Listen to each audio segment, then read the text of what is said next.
Welcome to the Fantasy Syndicate Podcast with your hosts, Joshua Poniatowski and Alex Taylor. Let's talk football. Hello, and welcome to the Fantasy Syndicate Podcast. My name is Joshua Poniatowski. With me, as always, Alex Taylor. What up? So today we are going to be talking about our top 10 fantasy running backs.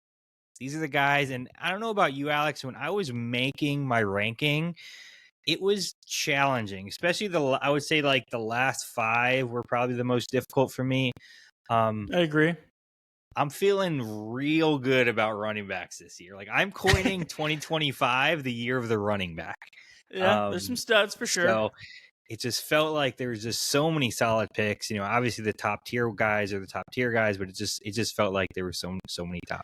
You know, a lot of especially filling out that top 10. There's a lot of guys who, if the stars align, could really explode. Like they all got question marks for various things, but they all also have a very very clear cut road path for massive success. And, even though I created a top 10 list, I was like, oh, what about this guy? And what about this guy? And what about this guy? So, for me, I feel like even though there was, we stopped at 10, there might have been a tier that, included, that bottom tier included some additional running backs. But since we are talking about running backs today, I figured, again, I need data dump, I like my analytics. So I'm going to share a little stats with you about kind of running backs. And I think it'll amaze some of you fantasy gurus. Yep. And Alex, I don't think is on board with this, but that's okay. So 2024, the top 10 running backs outscored the top 10 wide receivers by 422 points. Running backs 11 through 20 outscored wide receivers 11 through 20 by 216 points. And then running backs 11 through 30 underproduced compared to wide receivers 21 through 30 by 59 points. And so your point with that data being... Yes. My point is that running backs are the way to go when you draft. And that's as simple as that in half PPR. And they are more valuable than maybe not any other, but than wide receiver skill positions. Because I haven't looked at the whole scheme of things for tight ends too, than wide receivers. And I know you're going to say 2024 was inflated. Go ahead. Let's hear your speech, and based and then on I'll give you the amount of games missed by like the top 20 running backs compared to previous years was a massive outlier. So you're a big stats guy, and it's like you do a plot chart or whatever. This thing's like an away top corner. It was like it's a complete outlier. Typically, the league has never been more pass happy. There's just a plethora of good receivers out there. And I just think they're more tried and true and less likely to typically get injured.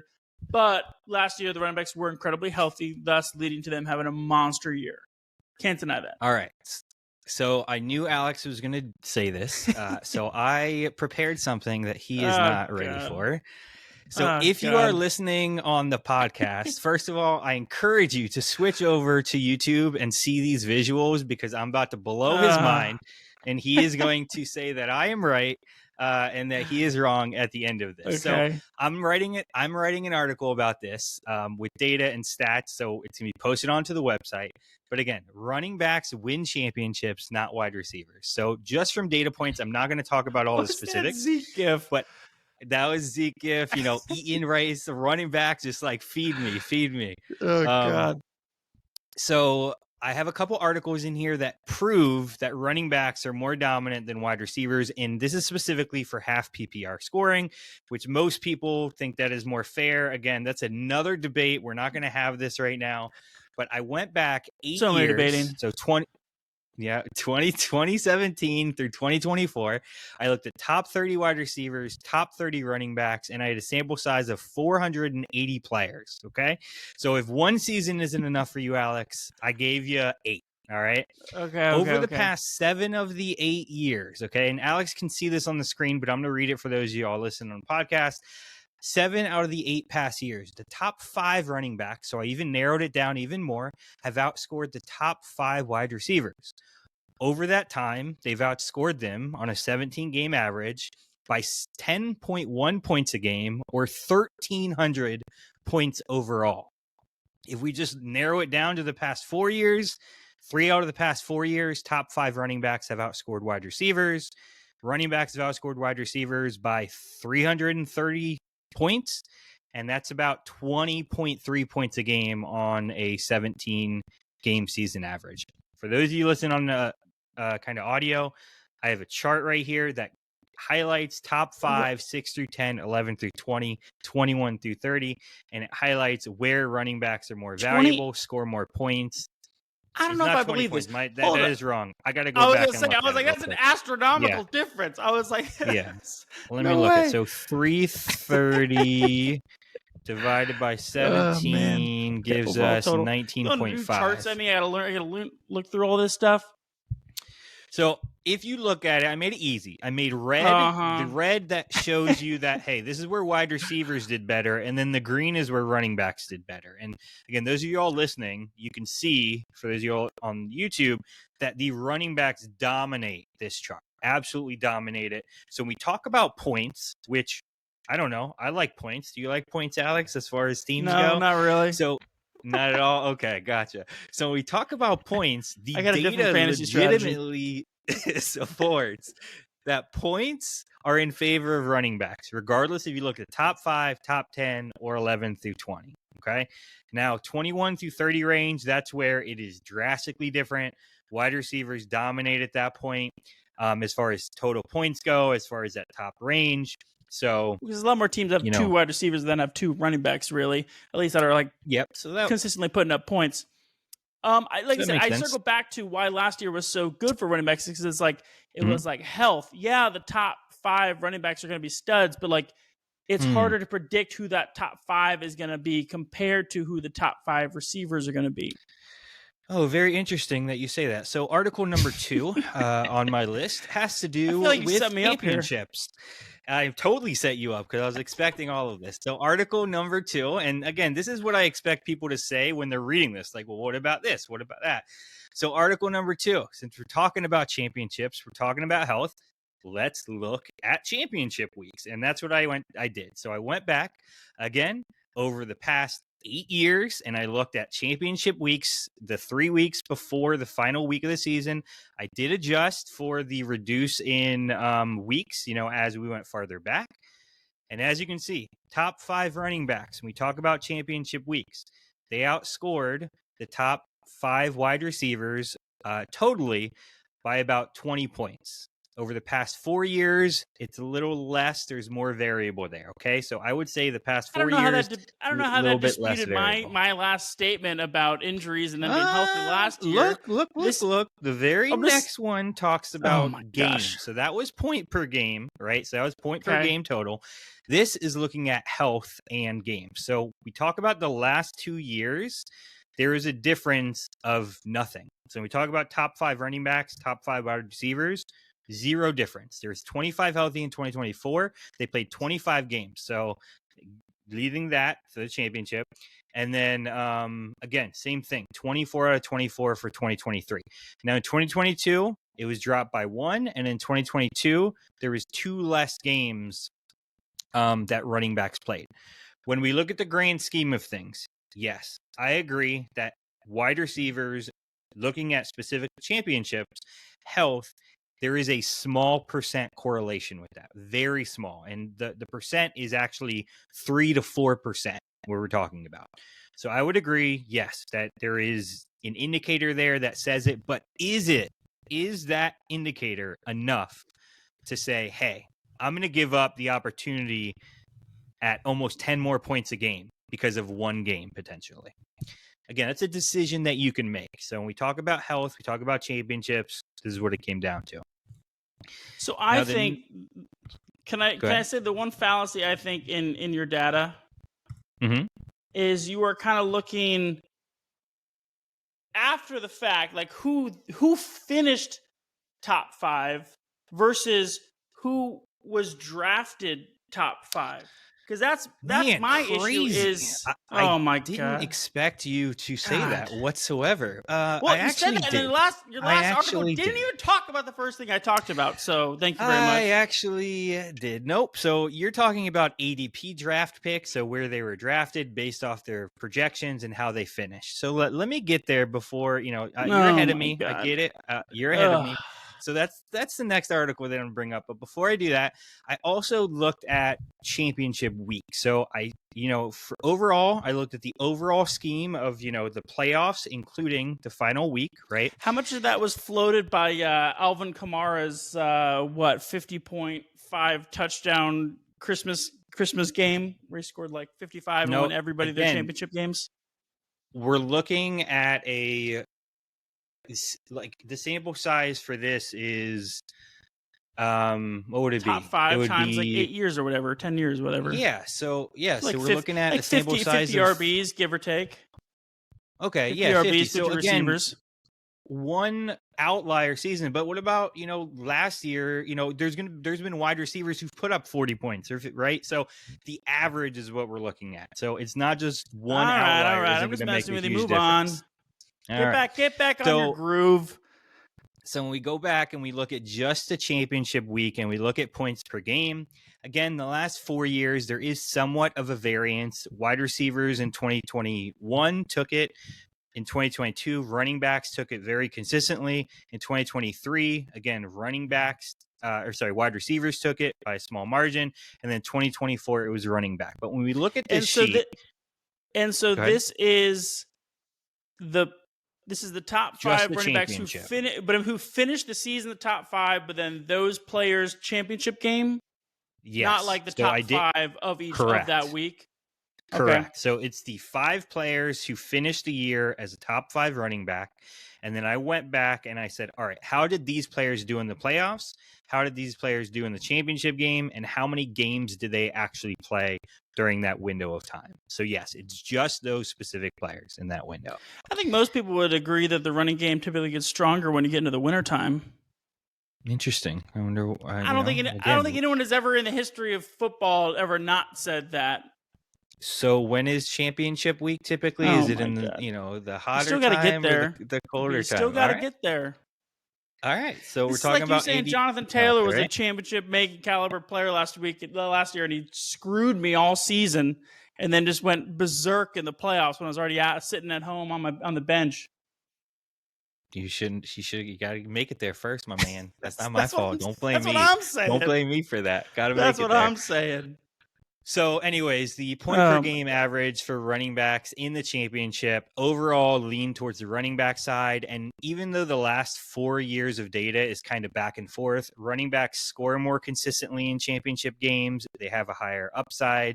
And overall, in the past 8 years, running backs take 6 out of the 8 years. So again, favor of running back. So now Article 3, I haven't had an opportunity to get through all 8 years of data, but the way that I'm going to do this is it's the same way. I'm going to look at different groups. I'm going to look at what their ADP was for the draft at the beginning of the season. How consistent were they? So were they consistent within the range of their ADP? Did they overperform or did they underperform? So I have only been able to do 2024 at this point, but my plan is to do all 8 years.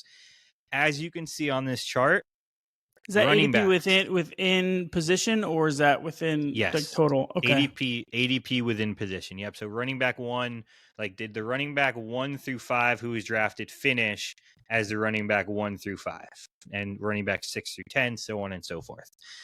So last year, they're the top 5 running backs and the top 5 wide receivers.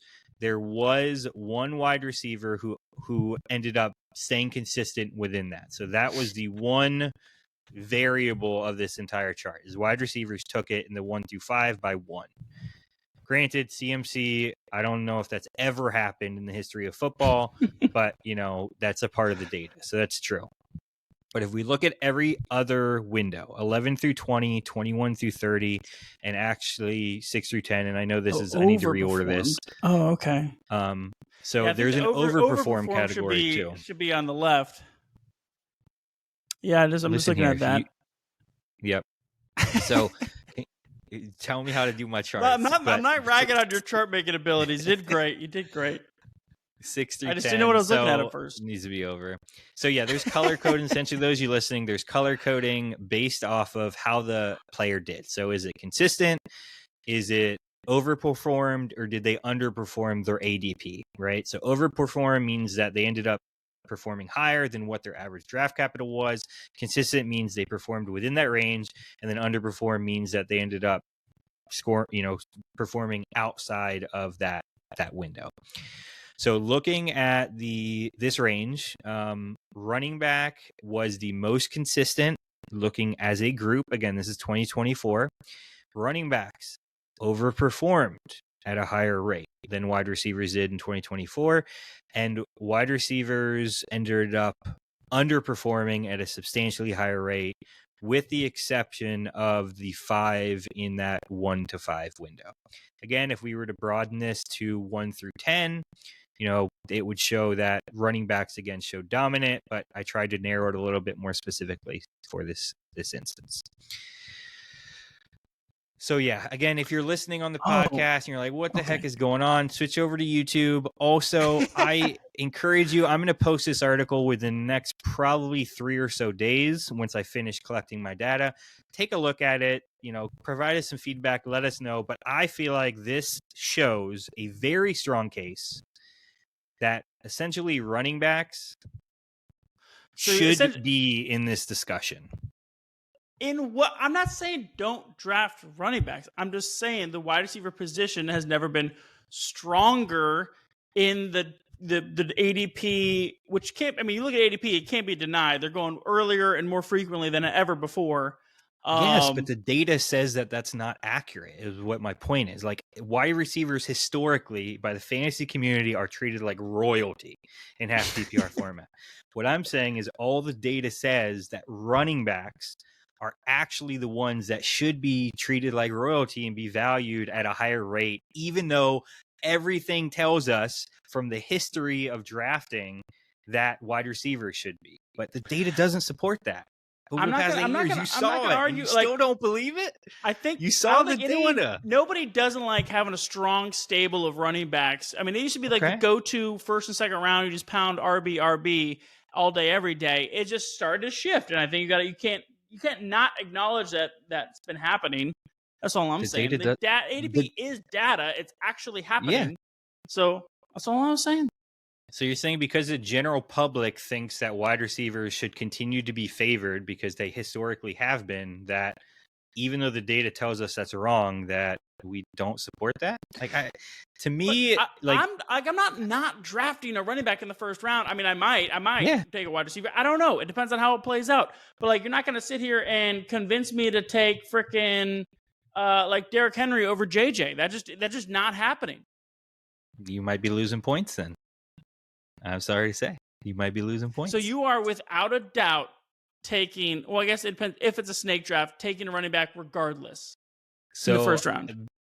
Yeah, I'm highly considering at this point taking. You have let's say you have pick 4, first 3, Bijan, Saquon, Gibbs off the board.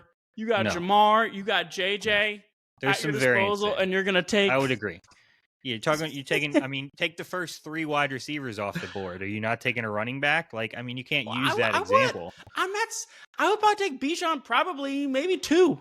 Jeez. So I'm saying that running backs should be highly favorable in drafts in the first couple rounds. That's what I'm saying.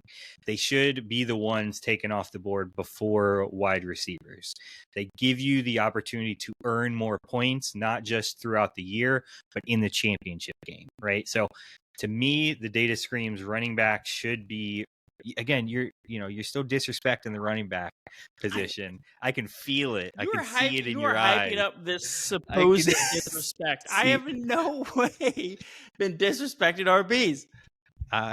All I'm saying is the data supports it. Everybody can get mad at me if they want.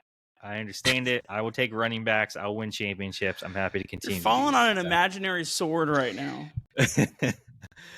All right, we'll get back to our regular scheduled programming. I think that's the stop of the data right there. But again, 2025 year of the running back. It's coming. All right. And it's not I'm like here for it. I love to see it. That's good old fashioned football. I'm here for it. And the Bucks finally got a top 10 one, which we haven't had for a long time. Yeah, so I'm excited. Exactly. So all right. Well, we're gonna jump into our list. We're going down again. We have tiers. Our tiers are a little bit different. Me and Alex is as far as where we tier folks. But Alex is gonna get started. Who is your 101? Your number one, not 101, but number one running back off the board? Who you got? It might be 101. A little sneak peek. I just mentioned it like 90 seconds ago. But tier one, pick one. I got Bijan. Going into his third season, feature back for the Falcons, looks poised to explode this season, while having almost like no negative angles to really consider, which is why what made me put him up into my one spot. He started the 2024 season a little sluggish. Josh, I know you had some hype videos saying maybe he's a trade high. You were saying trying to get rid of him. But then, it seemed like, he didn't live up to the hype. But then around week 6, his usage went up, and he was RB2 on the season from week 6 on. He averaged 25.6 points in half PPR for the 3 games that Michael Penix actually played last year. So he had a really good run right at the end. He had 2 touchdowns in all 3 of those games that Penix was playing. So that kind of gives us excitement for maybe an even better performance year long now that Penix is the full-time starter. Atlanta has a very strong run-blocking O-line led by All-Pro Chris Lindstrom at guard. Altogether, I think he just offers the best of both worlds. He's got like that high ceiling, but also a pretty dang high floor. Nobody else is competing with him. That offense should be decent, maybe not elite, but a decent offense. And I like him first overall for running back. So Bijan is the consensus, I think, probably across most fantasy platforms. I have Bijan as my number 3, and this is probably going to catch a lot of people off guard. And again, just like the whole running back thing I just went into, I think differently sometimes, which is okay. This is what makes this work. So I don't think Penix is an asset. I know the small sample size of the 3 or 4 games that he played, he was more touchdown predominant 3 games. All right. Yeah, it's a huge sample size, 3 games.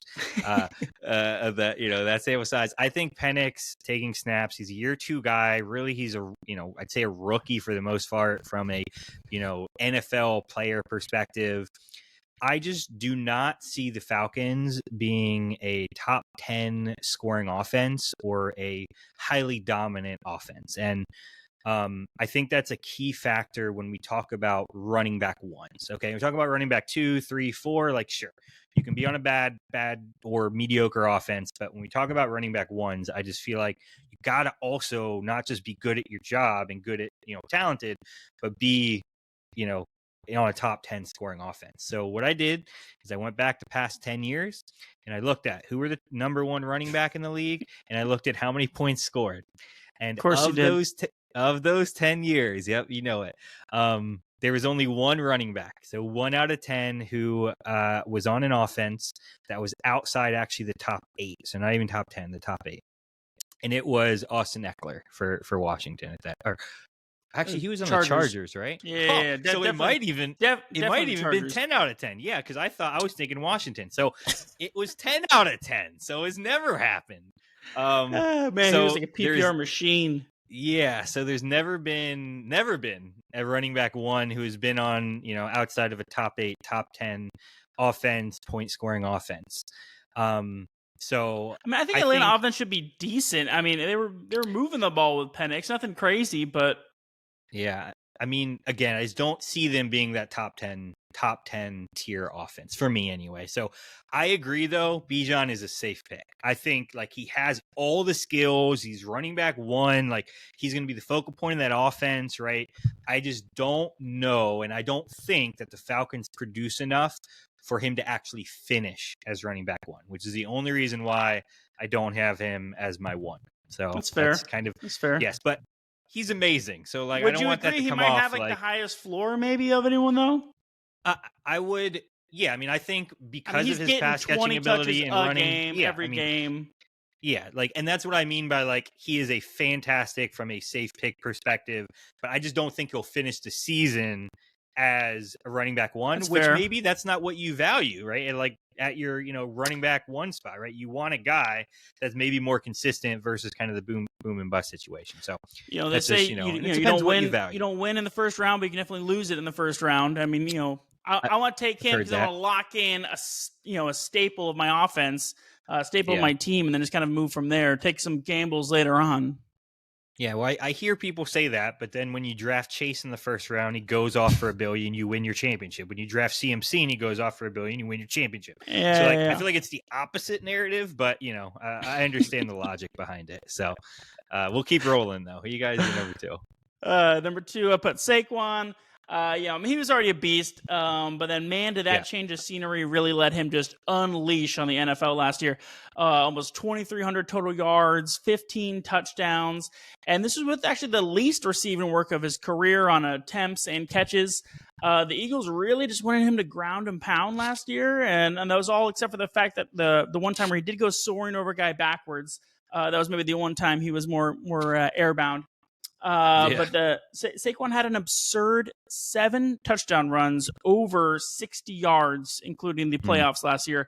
The next highest in NFL history was 4, and that was Adrian Peterson. The biggest concern for the 2025 season is just the insane amount of touches he got last year. It was 482 if you include, their long Super Bowl run. So obviously that leads into the offseason. They get less offseason.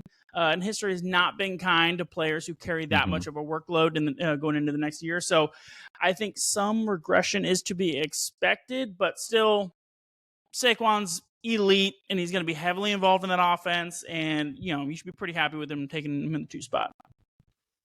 Yeah, I mean, I've heard discussions, Saquon maybe 3-4 kind of thing, which I totally get. You could probably make an argument either way, but I'm on board with you, Alex. I have Saquon at the 2 spot. Everything that you just said, but elite offense, they literally want to run the ball. They don't want to do anything else really, unless they have to, or they're taking shots deep. Yeah. You talked about kind of the regression, which I totally get. Like, I agree with you. There's probably going to be some regression there, but what you didn't talk about is where Saquon fell short, and that, like, literally.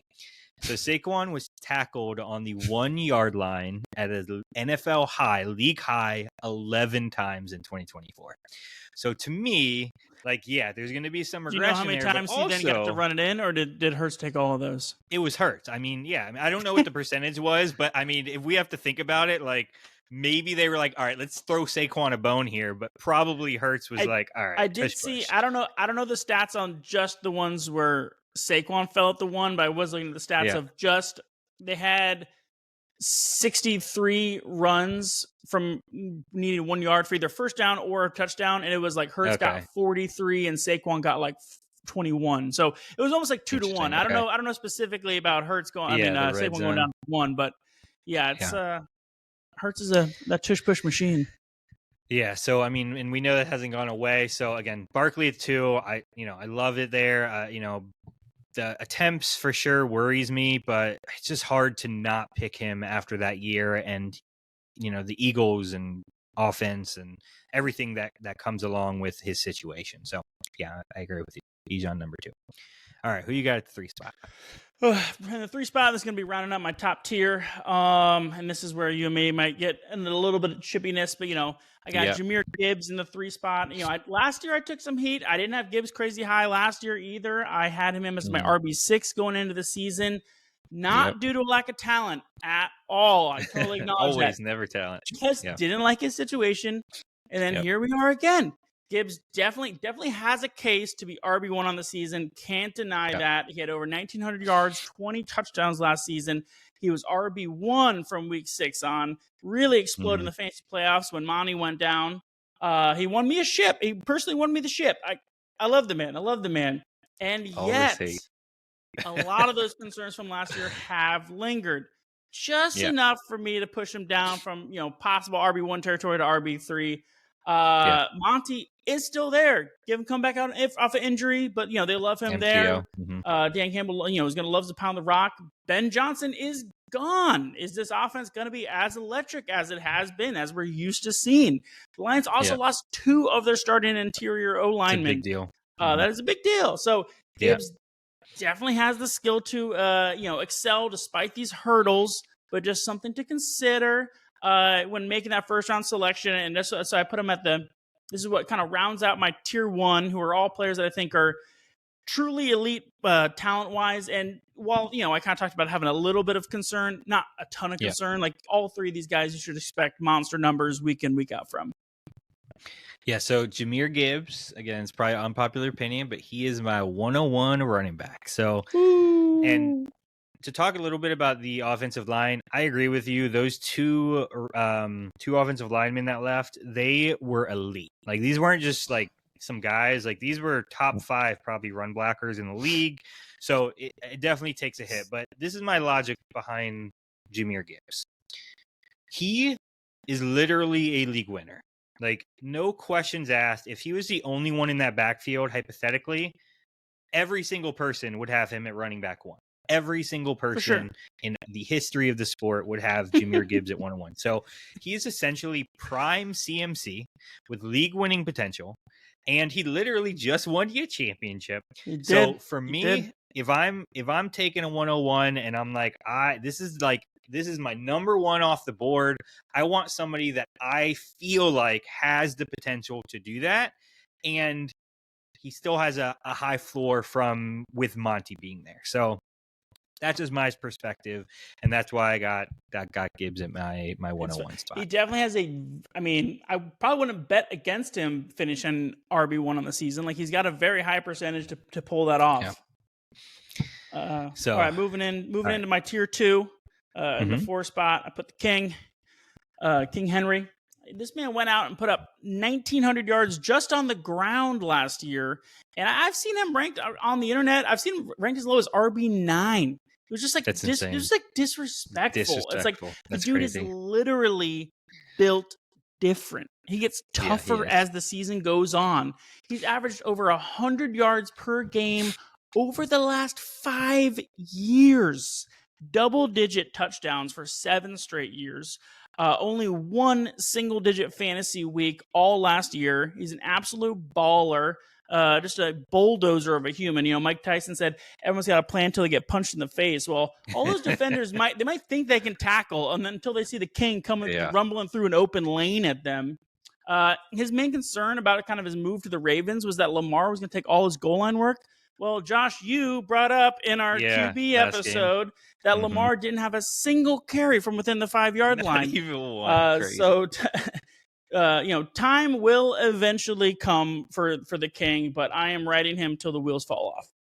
Yeah, so another player me and you agree on, I have Derrick Henry as my 4. He is the start of my tier 2, just like you. Frank Gore played until he was 37. I don't know if you knew this. 37 years old. Sure, he's great. And when he was 37, he put 650 yards up with 2 touchdowns. From 30 to 34, he averaged 1,000 yards on the ground. So, like, we talk about guys that are just like different. Yeah. The geriatric King is different, okay? And I'm going to start coining that. So he is just a different, and sometimes we overcomplicate things, right? He is on a run-focused team. He's on a team who wins games and needs to burn clock, and they score points at a historic rate. And last year, I agree, there will be some kind of regression because last year the Ravens ended up putting up like historic NFL offensive numbers. But again, even if that happens, he's probably going to outproduce 95% of the running backs on the ground, if not more. So I'm just continue to ride with him until we see any sign of regression. Actually, I just like the King, and I faded him last year in my drafts, and I usually don't. I had him, I think, 3 years in a row in the league that we play together in. And last year I was like, you know what? No, probably shouldn't. And that was such a huge mistake.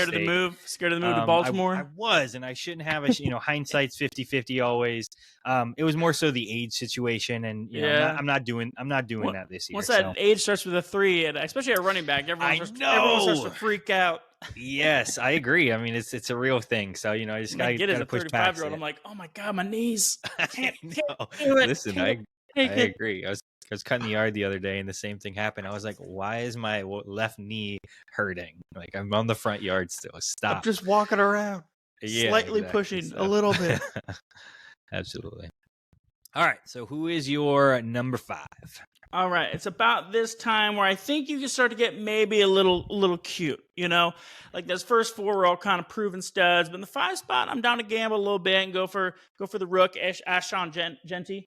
Everyone knows Jeanty was a wild man at Boise last season. I mean, 2,700 total yards, 30 touchdowns, so good that the Raiders went out and selected him 6th overall in the draft. NFL teams don't take an RB that early unless they plan on utilizing him. Since 2012, there have been 7 running backs drafted in the top 10. Their average rookie season performance was 292 touches, 1,500 total yards, and 11 touchdowns. He also lands on a Pete Carroll and Chip Kelly offense that should be trying to run the ball early and often. It can be hard to predict rookies. I get it. But I just think Jeanty is already probably top 10 somewhere territory, top 10 running back. And then just a matter of is he going to be on that upper echelon or is he going to be like bottom fringe? But I mean, I think he's just going into a perfect situation for him.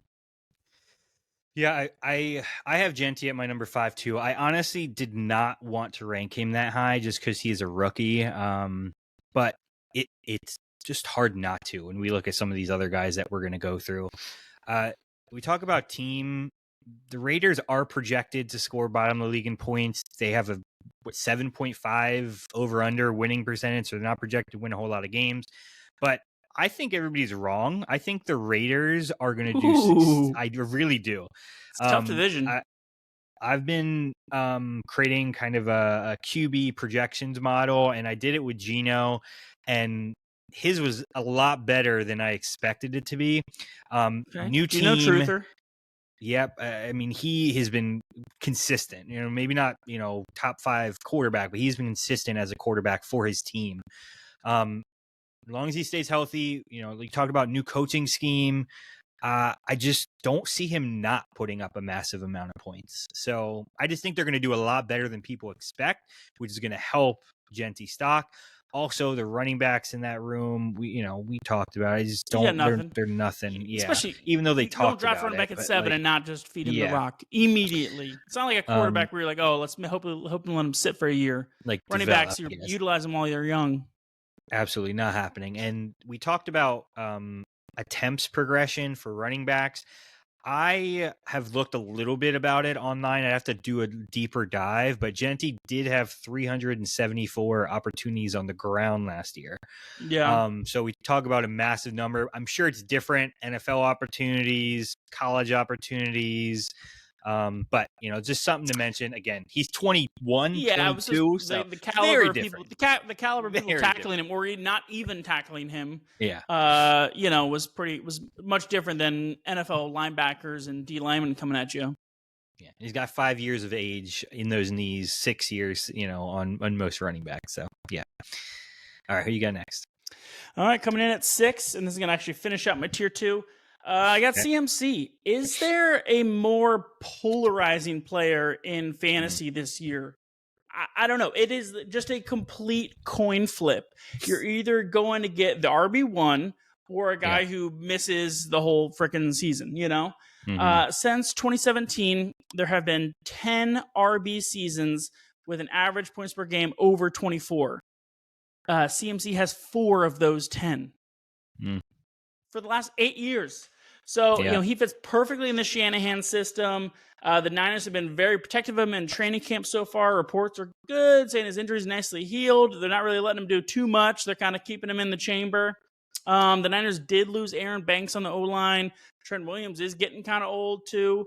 Yeah. Plus, they're pass catchers that just have a slew of issues going on. So, I mean, there's plenty of concerns, very warranted concerns, but there's also a chance you get the RB1 down at the turn probably, or early second round. Yeah, so, I mean, right now I have CMC at number 9 on my list, which is tough to say. I might have to move him up 1 or 2, but I'm just worried about the Niners as a team.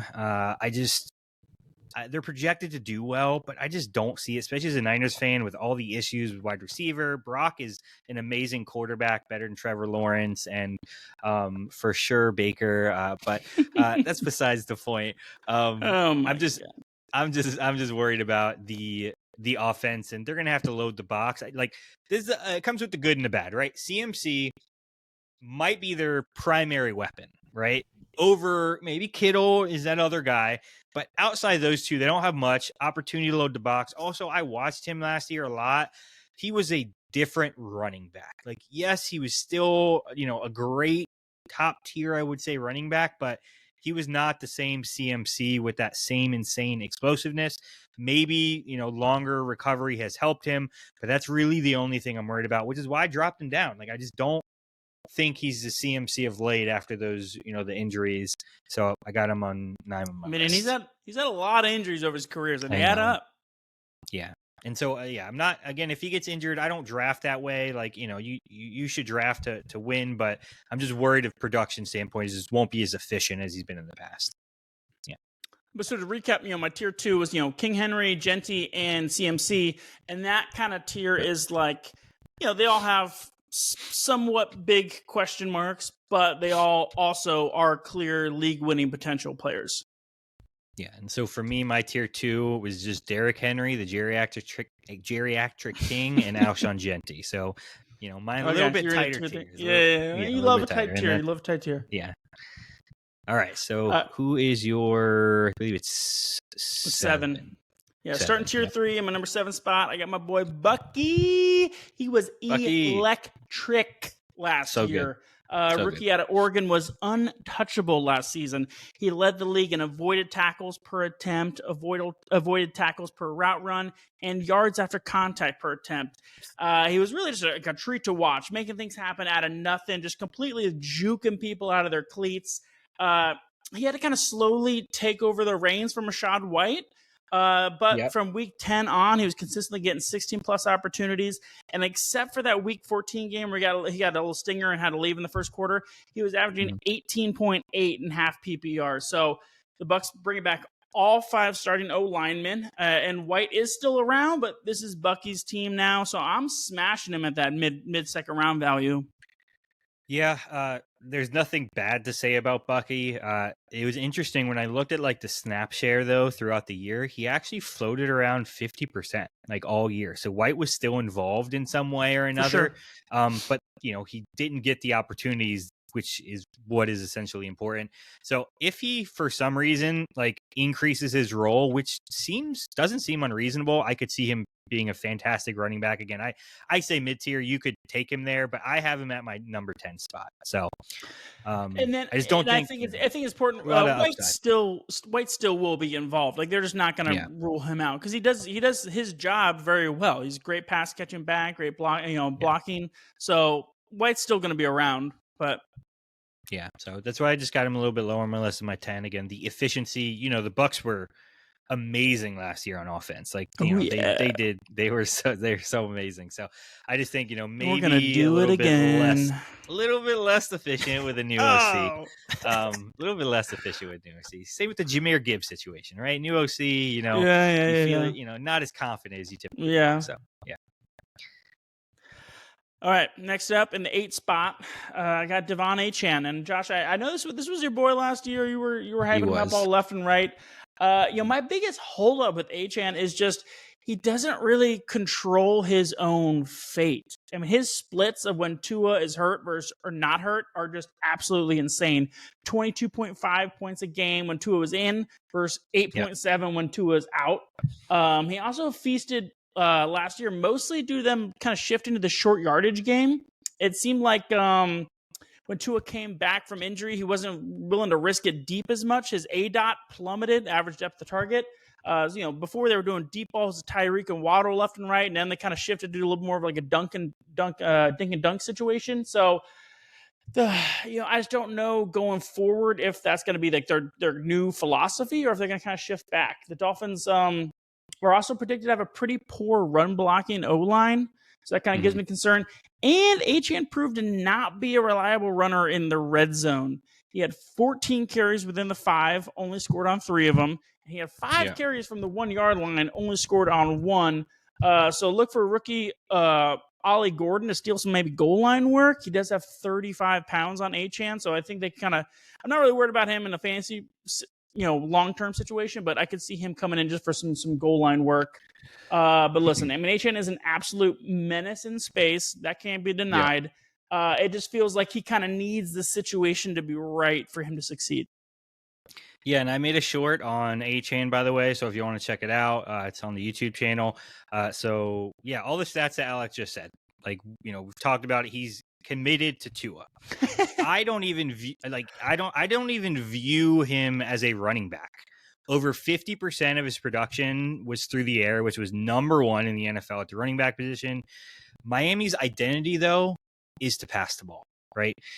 It literally makes or breaks their entire team is if they can pass the ball or not. They're not a run-focused team.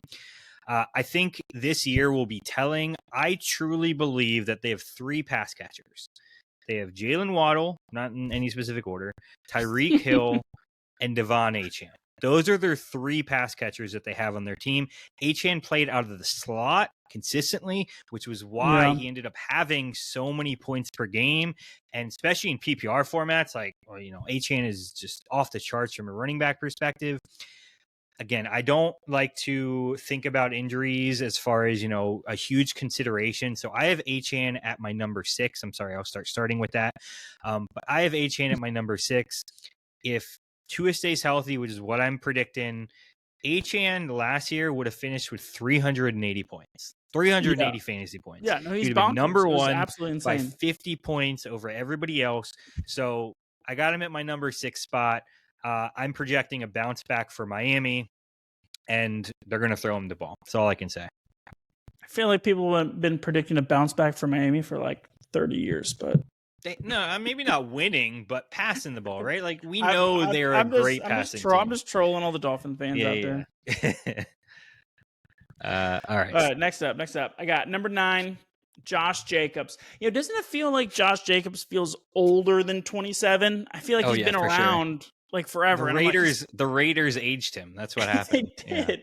He also just feels like incredibly slept on for a guy that finished as RB5 last year. Almost 1,700 all-purpose yards, 16 touchdowns on a young, productive Packers offense. He was actually held scoreless for the first 4 games of the season last year, so everyone was getting a little worried, and then it just kind of clicked, and they just started cruising.